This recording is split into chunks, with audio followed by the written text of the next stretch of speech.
Welcome to Living La Vida in Japan. I'm your host, Ninja Eddie. Now, check it out. Today, I have a special interview for you. I will interview one of the leaders from my church. But before we get to that, Living La Vida in Japan is sponsored by Shield of Honor, The Secret of the Tsar. It is an adventure fantasy book that takes place during a time when the land was ruled by steel. The book is available on Amazon, iBooks, Barnes & Nobles, and many other stores. Now, let's check it out.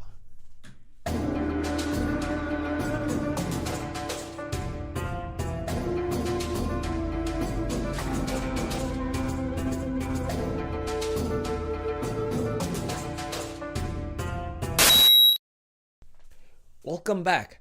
Today I have a special guest. He's a leader at the church I attend. He's also a very good friend and an avid rock climber. Please give it up for Mark Powell. How are you doing today, Mark Sensei? I'm doing well. Good to talk We to had a you. little we had a little trouble communicating there earlier, but we got it all figured out. Yeah, sorry about that. We couldn't connect on the I computer, know but I it's fine. As I said yesterday, technology is such an amazing thing only when it works, and it wasn't working for us, but I finally have you. So, tell us about where are you from? I'm from Columbia, South Carolina, on the east coast of the United States. Um, Actually grew up in the Chicago suburbs, but for college and then after college, it's all been in South Carolina. It must have been a big difference going to the Chicago area, was it? Yeah, the Southern culture and everything's a little slower, and yeah, it was quite a change. How long have you been in Japan? 14 years now. Yeah. Wow. Anything that you wish you would have known 14 years ago that you know now when you first came to Japan? Oh man. Um, well, I wish I had a better grip on the language. Japan is pretty straightforward to learn for speaking, but the reading and the writing with the kanji, the characters that they use, it's pretty intense. I still can't open a newspaper and read a newspaper. Um, so I wish I had a better handle on the writing of the Japanese language, but you know, English is So, hard too. So so what you're trying to say, Mark Sensei, I've been here for almost 3 years now. So when I'm 14 years, I still cannot read a newspaper. Is that what you're trying to tell me? well, you got to work at it. Oh my goodness. I took Japanese for over a year in Ohio State, and I am glad I did, because if I didn't, I would not be able to survive here on my own, because it's crazy. And I, Yeah, I could only read the katakana, hiragana. I'm sure for you it's very easy now, but yeah. that's where I'm at right now. It's like, uh, you know, like I feel like a first grader reading. My kids, when I teach, I have kids that read like, and I'm like, wow, I'm Yeah, jealous. yeah. It's quite amazing how little kids can just pick it up. And here we are, adults struggling our way through. I know what you mean. How did you get involved with church? Well, when I was growing up, my father was a pastor of a church in the United States, so I went to church my whole life. But then I went to college I was actually studying an architectural program. But after my first 2 years, through different life experiences, I switched and went down to South Carolina and started studying the Bible to learn how to communicate what I believed and what I knew had helped me and could help other people. Um, at that time, Japan wasn't in my sights or anything like that, so I was just getting training to be like a pastor or something in the United States, like my father. But through my college experience and a trip overseas, actually to Brazil, uh, kind of opened my heart and my thinking to actually go into another country myself. And then making several different Japanese friends in the United States, um, just step by step pointing me in the direction of Japan. Um, so I've basically been involved in church and church work, working with youth groups and children and prison ministries and different things like that, pretty much my whole life. So um, that's my background. Yeah. How long were you in Brazil? It was just a couple weeks. It was actually a trip to help out missionaries who were working with street children. Oh. So that was quite an amazing, eye-opening experience to see um, to see poverty firsthand. Um, and it's we have poverty in the United States, but compared to the poverty in Brazil, it's totally different level. Um, so you know, originally I thought maybe I go back to Brazil or another country to help out in those types of situations, but lo and behold, here I am in Japan, one of the Mm. wealthiest nations, most advanced countries in the world. So you know, God has a unique path for each of us. So. How difficult was it for you to learn Japanese?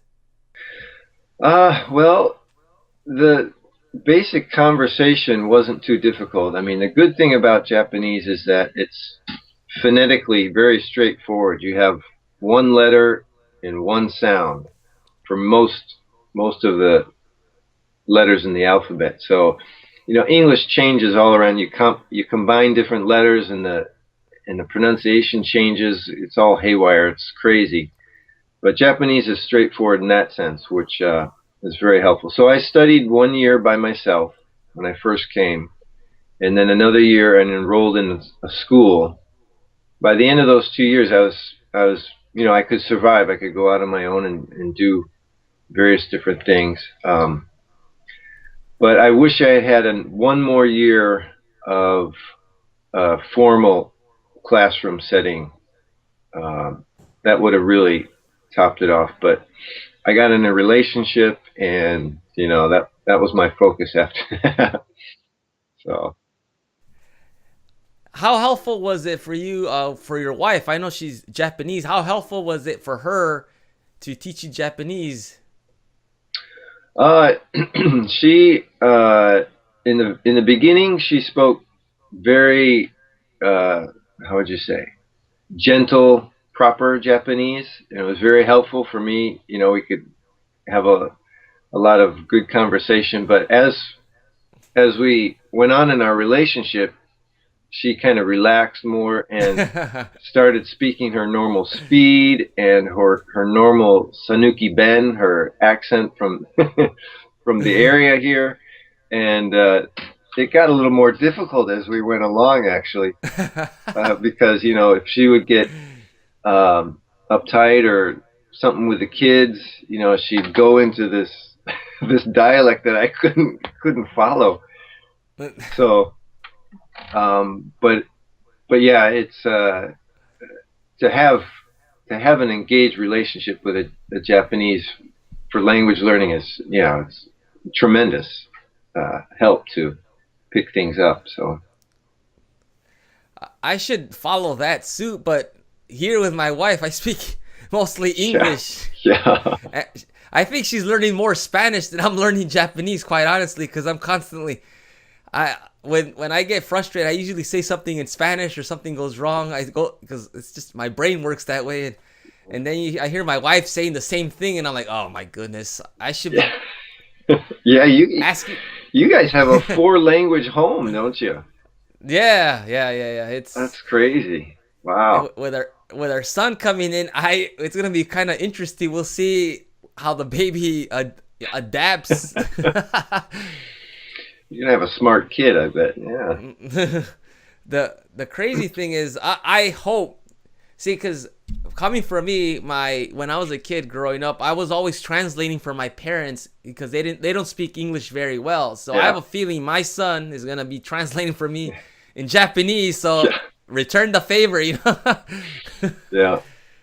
But I'm gonna do my best to learn more because it's very, very important, especially if I want to live here, you know. Yeah. Yeah. Yeah. And your children, I mean, they speak English and Japanese too, I'm assuming, right? Since They do. I'm kind of behind on the English. I speak English to them. They can understand quite a bit, but they always reply in Japanese to me. oh, okay. Hiroko knows English too, my wife, but she doesn't like to use it. So it's pretty much all Japanese in the home with her. Uh, ah, it's embarrassing sometimes because I teach English in my home to elementary school kids, and my own kids are in the classes with their friends, and sometimes the Japanese kids are doing better than my own kids, like recognizing the letters of the alphabet or something like that. Uh, so they just don't have the desire for English right now. But next year we're going back to the United States for several months, and I think they'll really get engaged there and pick a lot up. So oh yeah, especially they're young. I wish our brains were like that, like sponge that just absorbs everything. yeah. Doesn't work that way when you get to our age. It's like, uh, hello. Yeah. Speaking of which, my mom and my dad are waiting for you to come. They always ask me, when is he coming? Because they want to feed you. You asked for it.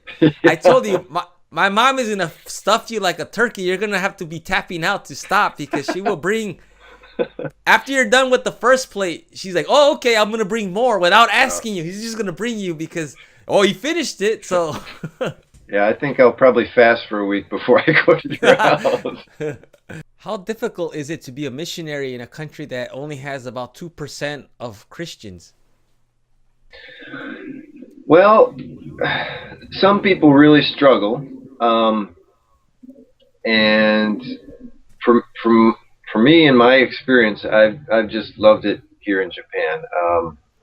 The culture, the food, it's very easy to live. Everything's so convenient, and the difficulties that I experience with communication or misunderstandings because of cultural differences are not frustrating to me. They're more like a intriguing challenge to work through and understand and everything. Other people get very, very frustrated.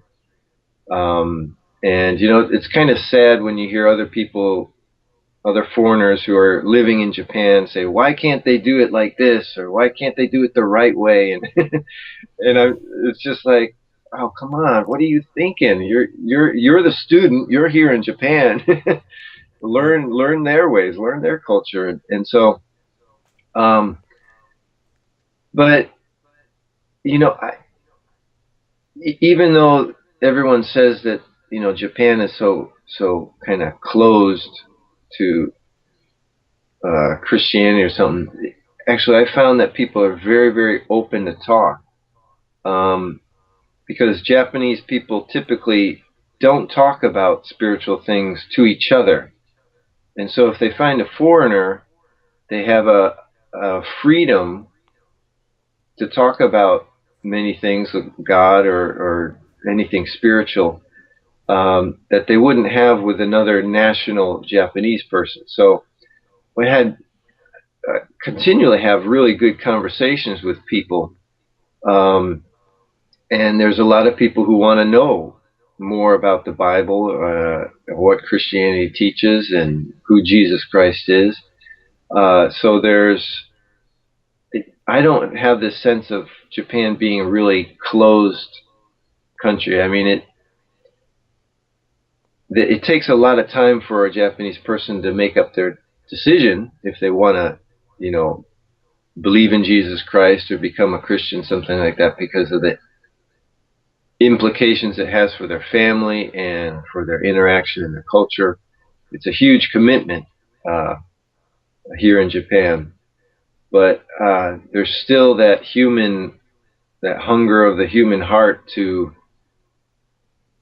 to know why you're here, alive, existing, the purpose and meaning of your life. And when you don't have those answers, and you're genuinely searching, people are very open. So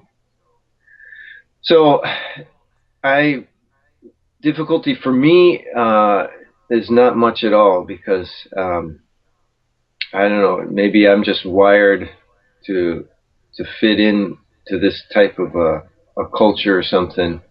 But I've seen other people have a really hard time uh, trying to survive in Japan. They just can't connect with Japanese people.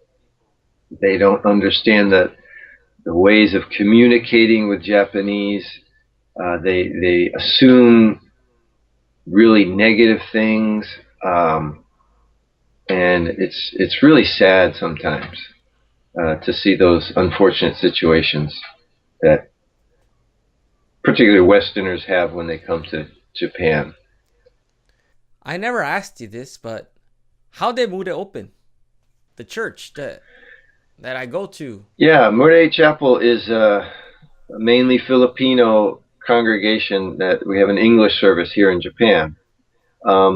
We had another location called Seruchi Chapel, where originally all those Filipinos were driving from the place where they work and they live 30, 40 minutes, even longer, to go to this other church, Seruchi. And so it was a long drive. They work 6 days a week, long hours, and Sunday's like their only free day. And so, it was just a huge commitment and time commitment. And they were doing it faithfully, and they were committed, but we just knew there was this need to find a building in their location, in their community, so be much more convenient. They could also reach out to people and invite them to church much more easily. So this building was an old, I think it was a paint store where they would sell paint, or they would keep supplies for paint or something like that. And we found the building and bought it, and and we had to do some renovation. The sanctuary where we meet for Sunday services is actually a kind of like a garage that we knocked out walls and painted and redid. And so now a lot of the members can just walk from their apartment to the church. So it's very convenient, and just really a blessing from God to provide that location. And it's interesting, the house right next door, we were just a little bit late to get the house, so we got the storage building, but the house looks more like a church than our actual church does, because it's got like stained glass windows and things, the design. So Yeah, that's true. maybe eventually we'll be able to get the house too. You never know. What do you hope to accomplish in Japan? Well, I'm here with a life commitment. As long as I'm able-bodied and to live in Japan, I'll be here living in Japan.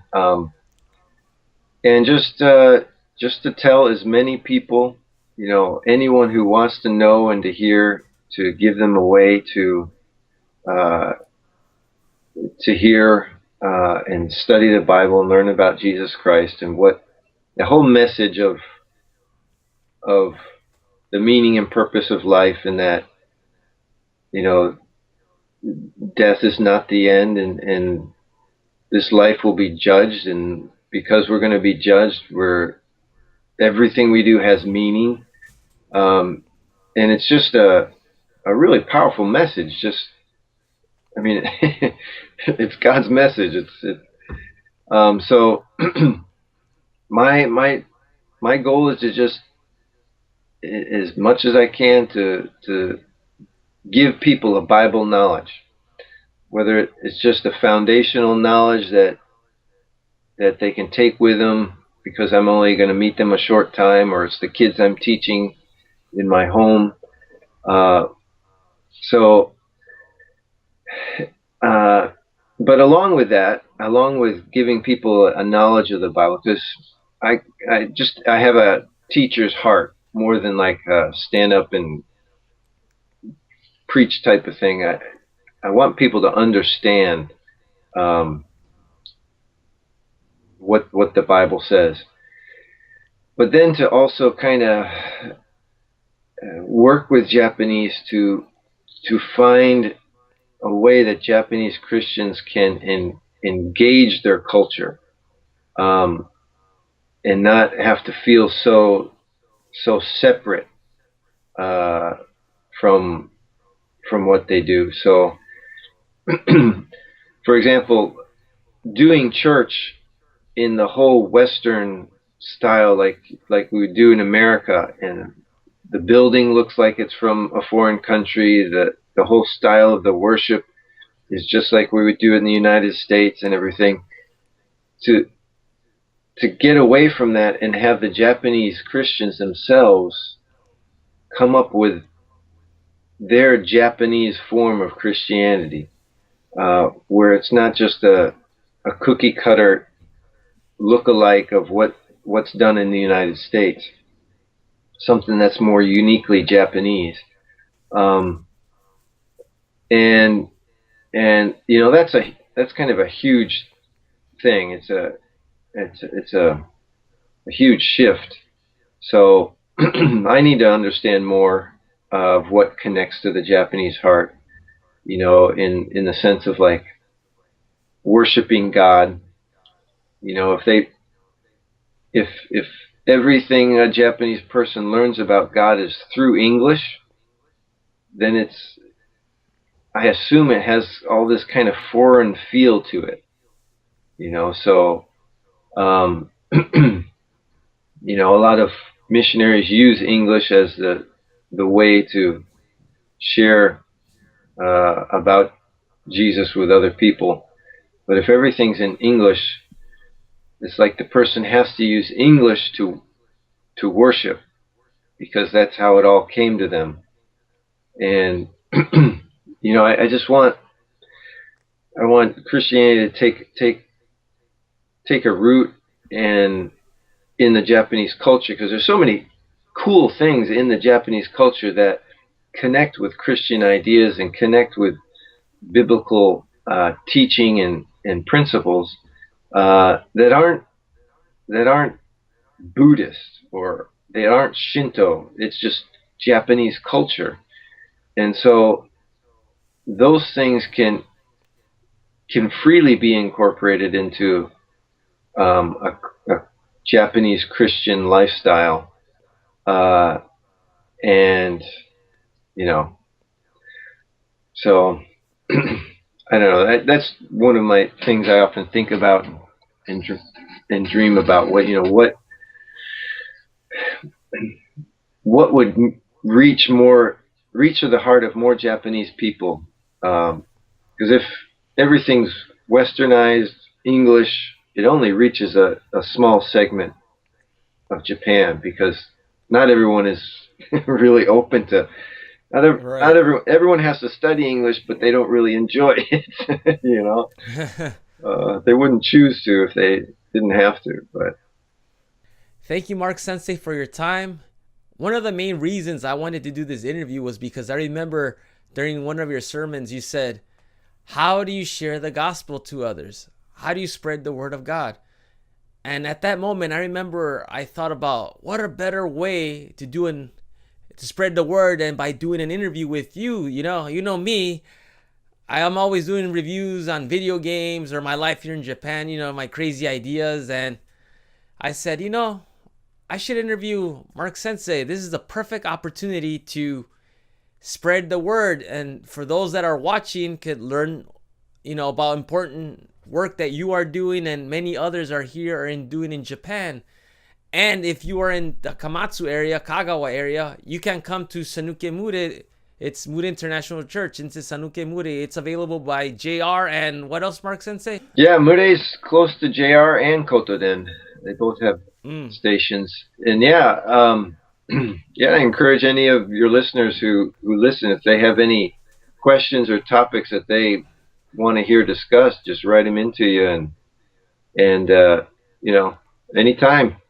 I'd love to talk about any other question that you have. Anything's free game. Well, there you go.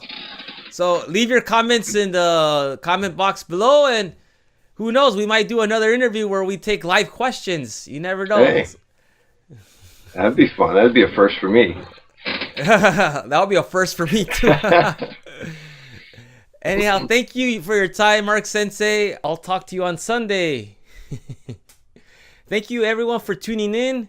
Stay tuned for my next interview. If you have a special story to tell me, please share it with me and we'll put it on YouTube. Thank you for stopping by, Mark Sensei. I'll talk to you all later. Hasta luego. Matane.